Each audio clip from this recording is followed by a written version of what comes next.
യാത്രകളേറെ ഇഷ്ടപ്പെടുന്ന എല്ലാ കൂട്ടുകാർക്കും സീനിയസ് വ്ലോഗിന്റെ പുതിയൊരു വീഡിയോയിലേക്ക് സ്വാഗതം. ഇന്ന് നമ്മൾ കൂടെ ജോലി ചെയ്യുന്നവരെ ആദ്യമായി വിമാനത്തിൽ കയറ്റിയ യാത്രയെക്കുറിച്ചുള്ള വിശേഷങ്ങളാണ് കേട്ടോ പങ്കുവയ്ക്കുന്നത്. തിരുവനന്തപുരത്തേക്കാണ് കേട്ടോ ഇന്നത്തെ യാത്ര. 16-128 ഗുരുവായൂർ ചെന്നൈ എക്സ്പ്രസിലാണ് നമ്മൾ തിരുവനന്തപുരത്തേക്ക് പോകുന്നത്. തിരിച്ചിങ്ങോട്ടാണ് വിമാനയാത്ര. ഞങ്ങൾ ഏകദേശം കറക്റ്റ് സമയത്താണ് കേട്ടോ റെയിൽവേ സ്റ്റേഷനിൽ എത്തിയത്. വേർ ഇസ് മൈ ട്രെയിൻ ആപ്പിന്റെ സഹായത്തോടു കൂടിയാണ് ഞങ്ങൾ ട്രെയിനിന്റെ സമയമൊക്കെ നോക്കിയിരുന്നത്. ഒരു 3-4 മിനിറ്റ് വൈകുകയാണെങ്കിൽ ഞങ്ങൾക്ക് ഒരിക്കലും ട്രെയിൻ കിട്ടില്ലായിരുന്നു. 3 മിനിറ്റാണ് നമ്മുടെ ട്രെയിന് സ്റ്റേഷനിൽ കിടക്കുന്ന സമയം. 3 ടയർ AC ആണ് കേട്ടോ ബുക്ക് ചെയ്തിരുന്നത്. 515 രൂപയാണ് ഒരാൾക്ക് ടിക്കറ്റ് റേറ്റ് വന്നത്. ഒന്ന് കിടന്നെണീറ്റപ്പോഴത്തേക്കും തിരുവനന്തപുരം എത്തിയിട്ടോ. 5:30 ആയപ്പോഴാണ് നമ്മൾ തിരുവനന്തപുരം റെയിൽവേ സ്റ്റേഷനിൽ എത്തിയത്. റെയിൽവേ സ്റ്റേഷന്റെ ഓപ്പോസിറ്റ് ആയിട്ടാണ് ബസ് സ്റ്റാൻഡ് വരുന്നത്. ബസ് സ്റ്റാൻഡിൽ നിന്ന് പൂവാറിലേക്ക് ബസ്സിന് പോകാനുള്ള പ്ലാനിങ്ങിലായിരുന്നു ഞങ്ങൾ.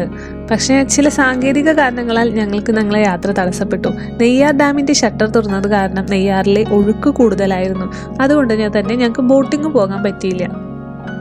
അങ്ങനെ എന്തോ ഒരു ദൈവഭാഗ്യം പോലെ മനു എന്ന് പറഞ്ഞൊരു ഓട്ടോ ഡ്രൈവർ വന്നു. 2000 രൂപയ്ക്ക് തിരുവനന്തപുരത്തെ ഒട്ടുമിക്ക സ്ഥലങ്ങളും കാണിച്ചു തരാമെന്ന് പറഞ്ഞു. വേറെ എക്സ്ട്രാ സ്ഥലത്ത് പോകണമെങ്കിൽ വേറെ പേയ്മെന്റ് കൊടുക്കണമെന്ന് പറഞ്ഞു. അങ്ങനെ ഞങ്ങൾ യാത്ര തുടങ്ങി.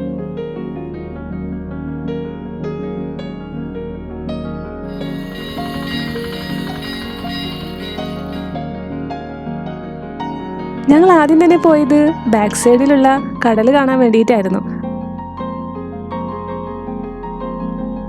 നമ്മൾ നേരത്തെ വന്നതുകൊണ്ട് തന്നെ നമുക്ക് ടിക്കറ്റ് എടുക്കേണ്ട ആവശ്യം വന്നില്ല. 7 മണിക്ക് ശേഷമാണെങ്കിൽ ശിവപ്രതിമ കാണണമെങ്കിൽ നമ്മൾ 20 രൂപയുടെ ടിക്കറ്റ് എടുക്കണമായിരുന്നു. പക്ഷെ ഞങ്ങൾക്ക് കേവ് കാണാൻ സാധിച്ചില്ല. 7 മണിക്ക് ശേഷമാണ് കേവിന്റെ ടിക്കറ്റ് കൗണ്ടർ ഓപ്പൺ ചെയ്യുന്നത്.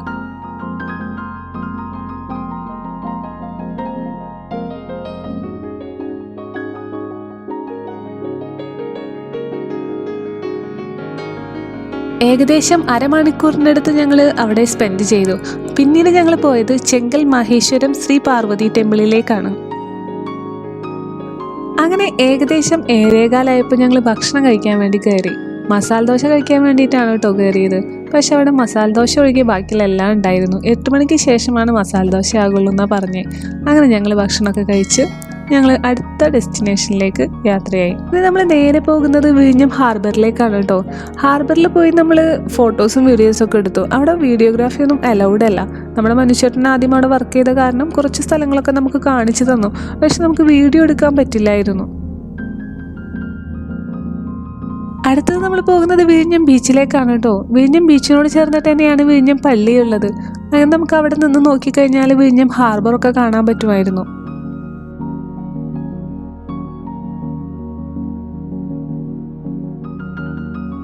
വിഴിഞ്ഞം ബീച്ച് കഴിഞ്ഞ് നമ്മൾ നേരെ പോകുന്നത് ലൈറ്റ് ഹൗസിലേക്കാണ്. ലൈറ്റ് ഹൗസിൻ്റെ വീഡിയോ നമ്മളിന്ന് മിസ്സായിപ്പോയി. അതുകൊണ്ട് തന്നെ നമ്മൾ വീഡിയോയിൽ കാണിക്കുന്നില്ല. അത് കഴിഞ്ഞ് നമ്മൾ നേരെ പോയത് കോവളം ബീച്ചിലേക്കാണ്.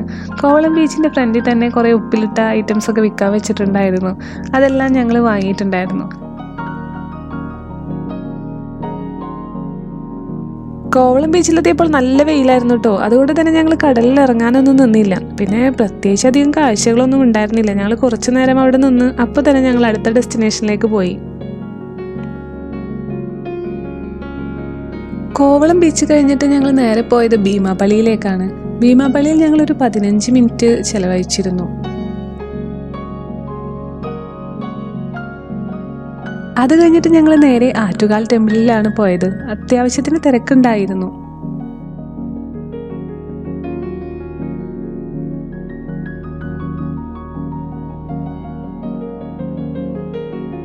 അടുത്തതായി പോയത് കേരള സംസ്ഥാന ശാസ്ത്ര സാങ്കേതിക മ്യൂസിയമായ പ്രിയദർശിനി പ്ലാനറ്റോറിയത്തിലേക്കാണ് കേട്ടോ. ഞങ്ങൾ 10:30 ഷോയ്ക്കാണ് ബുക്ക് ചെയ്തത്. 80 രൂപയാണ് ഞങ്ങൾ ടിക്കറ്റിന് റേറ്റ് ആയത്. ഞങ്ങൾ നേരത്തെ എത്തിയതുകൊണ്ട് തന്നെ പുരാതനമായ ചരിത്രശേഷിപ്പിൻ്റെ ചില ചെറിയ നിർമ്മിതികൾ കാണാൻ സാധിച്ചു.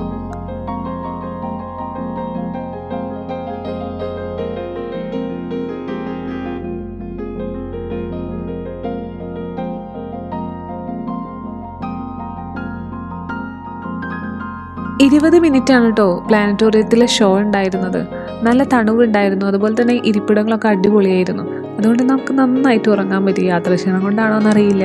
ലാസ്റ്റ് എല്ലാം കഴിഞ്ഞ് എഴുതി കാണിക്കുമ്പോഴാണ് നമ്മൾ എണീറ്റത്. പക്ഷേ ഇതെല്ലാം നല്ല ഡീറ്റെയിൽ ആയിട്ട് കണ്ടിട്ടുണ്ടായിരുന്നു കേട്ടോ. ആൾക്ക് നല്ല ഇൻട്രസ്റ്റഡ് ആയിരുന്നു. അടുത്തത് നമ്മൾ പോയത് സൂവിലേക്കാണ് കേട്ടോ. സൂവിൽ 40 രൂപയാണ് ഒരാൾക്ക് ടിക്കറ്റ് റേറ്റ് വരുന്നത്.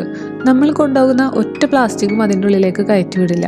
ബാഗെല്ലാം ചെക്ക് ചെയ്തിട്ട് മാത്രമാണ് അവർ നമ്മൾ കയറ്റി വിടുന്നത്. നമ്മൾ കൊണ്ടുപോകുന്ന ബിസ്ക്കറ്റ് ആയാലും എന്ത് ചിപ്സ് ആയാലും എല്ലാം അവർ ഒരു കവറിലേക്ക് ഇട്ടിട്ട് ആ ചിപ്സിൻ്റെ കവർ മാറ്റി വെക്കുകയാണ് ചെയ്യുന്നത്. പ്ലാസ്റ്റിക് പരമായ ഒരു ഐറ്റംസും സൂവിൻ്റെ ഉള്ളിലേക്ക് അവർ അനുവദിക്കുന്നില്ല. സൂവിൻ്റെ ഉള്ളിൽ ഒരുപാട് ഷോപ്പുകൾ ഉണ്ടായിരുന്നു. ഞങ്ങൾ അവിടെ നിന്ന് ഐസ്ക്രീമൊക്കെ വാങ്ങി കഴിച്ചിരുന്നു. വീഡിയോ എടുക്കാനുള്ള സമയം കിട്ടിയില്ല കേട്ടോ. ഞങ്ങൾ നടന്ന് ആകെ വയ്യാണ്ടായിട്ടുണ്ടായിരുന്നു. കുറച്ച് മാനുകളുണ്ടായിരുന്നു, പിന്നെ കരടി ഉണ്ടായിരുന്നു, അതുപോലെ സിംഹം, ഹിപ്പോപ്പൊട്ടാമസ്, അത്രയൊക്കെ തന്നെ ഉണ്ടായിരുന്നുള്ളൂ. പിന്നെ കുറച്ച് പാമ്പുകൾ ഉണ്ടായിരുന്നു. ഇത് മാത്രമാണ് ഞങ്ങൾ മെയിനായിട്ട് അവിടെ കണ്ടത്. ഞങ്ങളുടെ ഈ യാത്രയിൽ ഞങ്ങൾ കുറേ സമയം വേസ്റ്റ് ആയത് ഇവിടെയാണ് കേട്ടോ. സൂവിൽ ഒരുപാട് നടക്കാനുണ്ട്, പക്ഷെ നമ്മൾ പ്രതീക്ഷിക്കുന്ന അത്രയും മൃഗങ്ങളൊന്നും അവിടെ ഉണ്ടായിരുന്നില്ല. അങ്ങനെ ഞങ്ങൾ പോയത് പത്മനാഭസ്വാമി ക്ഷേത്രത്തിലേക്കാണ്. അവിടെ എത്തിയപ്പോഴത്തേനും ഞങ്ങൾക്ക് ആകെ വയ്യാതായി, വിശപ്പായി. അങ്ങനെ ഞങ്ങൾ അടുത്തുള്ള അന്നപൂർണയിൽ കയറി ഒരു അടിപൊളി സദ്യ കഴിച്ചു.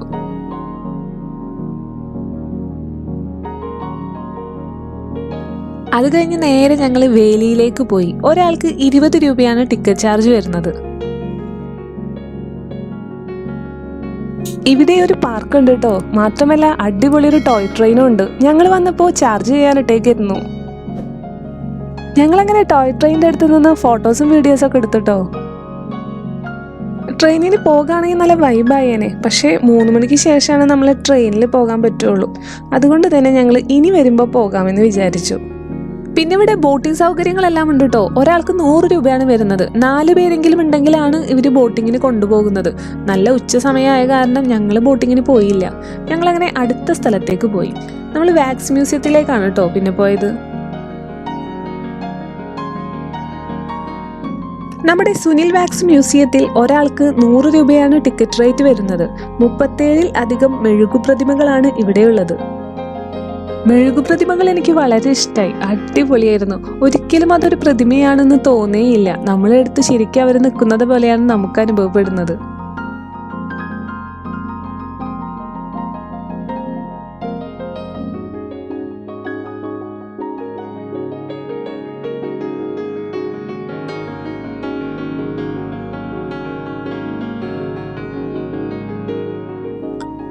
അത് കഴിഞ്ഞ് നമ്മൾ നേരെ പോയത് നമ്മുടെ വാക്സ് മ്യൂസിയത്തിനോട് ചേർന്ന് കിടക്കുന്ന കുതിരമാളിക ചിത്രാലയ മ്യൂസിയത്തിലേക്കാണ്. ഞങ്ങൾ ഇവിടെ വന്നൊന്ന് ഫ്രഷായി ഒന്ന് ഡ്രസ്സൊക്കെ ചേഞ്ച് ചെയ്തതിന് ശേഷം ഞങ്ങൾ 3 മണിക്ക് ഡബിൾ ഡെക്കർ ബസ് ബുക്ക് ചെയ്തിട്ടുണ്ടായിരുന്നു.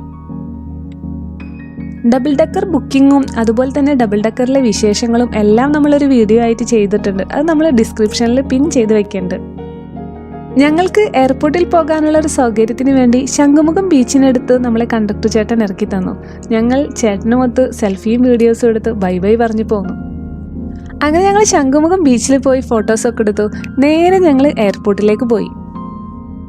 എയർപോർട്ടിൽ എത്തിയ ഉടനെ ഞങ്ങൾ ഹെയർ ഹോസ്റ്റസ്മാരായി ഫോട്ടോസും വീഡിയോസും ഒക്കെ എടുത്ത് ഭയങ്കര ആകാംക്ഷയോട് കൂടിയുള്ള ഒരു ജേണിയിലേക്കാണ് ഞങ്ങൾ ഈ നടന്നു നീങ്ങുന്നത്.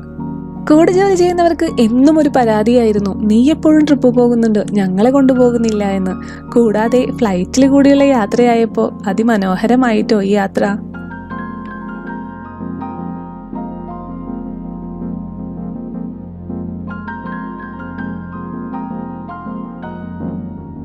വിമാനത്തിന്റെ അടുത്തേക്ക് പോകാൻ നമ്മൾ ബസ്സിലാണ് കേട്ടോ പോയത്. അവർ ഇടയ്ക്കിടയ്ക്ക് നോക്കുന്നുണ്ടായിരുന്നു വിമാനം എവിടെ, എങ്ങനെയാണ്, എങ്ങനെ കയറും. നല്ല ടെൻഷൻ ഉണ്ടായിരുന്നു കേട്ടോ ഓരോരുത്തരുടെയും മുഖത്ത്. അങ്ങനെ ഞങ്ങൾ വിമാനത്തിന്റെ മുന്നിൽ നിന്ന് ഫോട്ടോസൊക്കെ എടുത്തു. വിമാനത്തിന്റെ ഉള്ളിൽ കയറിയിട്ടും ഫോട്ടോസൊക്കെ എടുത്തു. എന്തോ ഒരു ഭാഗ്യവശത്താൽ എനിക്ക് അവരുടെ ഓപ്പോസിറ്റ് ആയിട്ടാണ് സീറ്റ് കിട്ടിയത്. ആ നേരത്തെ ഹെയർ ഹോസ്റ്റസ് വന്ന് മാറ്റിയതാണ് കേട്ടോ ഞങ്ങളെ സീറ്റ്. എന്താണെന്നറിയില്ല. അവരുടെ ഓപ്പോസിറ്റ് തന്നെ സീറ്റ് കിട്ടിയ കാരണം മെയിനായിട്ട് എല്ലാവരുടെയും ഫേസ് എക്സ്പ്രഷൻ നമുക്ക് എടുക്കാൻ പറ്റിയിട്ടോ. ആദ്യമായിട്ട് വിമാനത്തിൽ കയറുന്ന കാരണം കുറച്ച് പ്രശ്നങ്ങളൊക്കെ ഉണ്ടായിരുന്നു കേട്ടോ. ആദ്യം തന്നെ ചെവി അടഞ്ഞു. അപ്പോൾ തന്നെ ഇത്താക്ക് ആകെ പേടിയായി, എന്താവോ ചെവി അടഞ്ഞത്, ഇനി ഫ്ലൈറ്റ് എടുക്കുമ്പോൾ ഇനിയും ബുദ്ധിമുട്ടാവോ എന്നൊക്കെ പറഞ്ഞിട്ട്. പക്ഷെ എന്താണ്, വലിയ പ്രശ്നങ്ങളൊന്നും ഇല്ലാതെ ഞങ്ങളെ യാത്ര വളരെ മനോഹരമായി അവസാനിച്ചു. ഏകദേശം 1 മണിക്കൂറിൽ താഴെ നീണ്ടു നിൽക്കുന്ന യാത്രയായിരുന്നു ഞങ്ങളുടെ വിമാനത്തിലേത്. ഒരിക്കലും നമ്മൾ പ്രതീക്ഷിച്ചിട്ടില്ലാത്തൊരു മൊമെൻ്റാണ് കേട്ടോ ഇത്. ഞങ്ങൾക്ക് നേരെ ഓപ്പോസിറ്റ് സീറ്റ് കിട്ടിയതും മുഖാമുഖം ഞങ്ങൾക്ക് എല്ലാവരും കണ്ടിട്ട് ഫ്ലൈറ്റിൽ യാത്ര ചെയ്യാൻ പറ്റിയതും എല്ലാം കൂടി ഞങ്ങൾക്ക് വളരെ സന്തോഷമായി ഈ യാത്ര. തിരുവനന്തപുരത്തു നിന്ന് കൊച്ചിയിലേക്ക് ഏകദേശം 3000 രൂപയായിട്ടുണ്ടായിരുന്നു ഞങ്ങൾക്ക് ഫ്ലൈറ്റ് ടിക്കറ്റ്. ഒരുപാട് നല്ല ഓർമ്മകൾ സമ്മാനിച്ച നമ്മുടെ യാത്ര ഇവിടെ അവസാനിക്കുകയാണ്. എല്ലാവർക്കും യാത്ര ഇഷ്ടമായെന്ന് വിചാരിക്കുന്നു. ഇഷ്ടമായെങ്കിൽ ലൈക്ക് ചെയ്യണം, ഷെയർ ചെയ്യണം, സബ്സ്ക്രൈബ് ചെയ്യണം. കൂടാതെ നിങ്ങളുടെ വിലയേറിയ അഭിപ്രായങ്ങൾ നമ്മുടെ കമൻറ്റ് ബോക്സിലൂടെ രേഖപ്പെടുത്തണം. അപ്പോൾ അടുത്ത വീഡിയോ കാണുന്നവരെ ബൈ.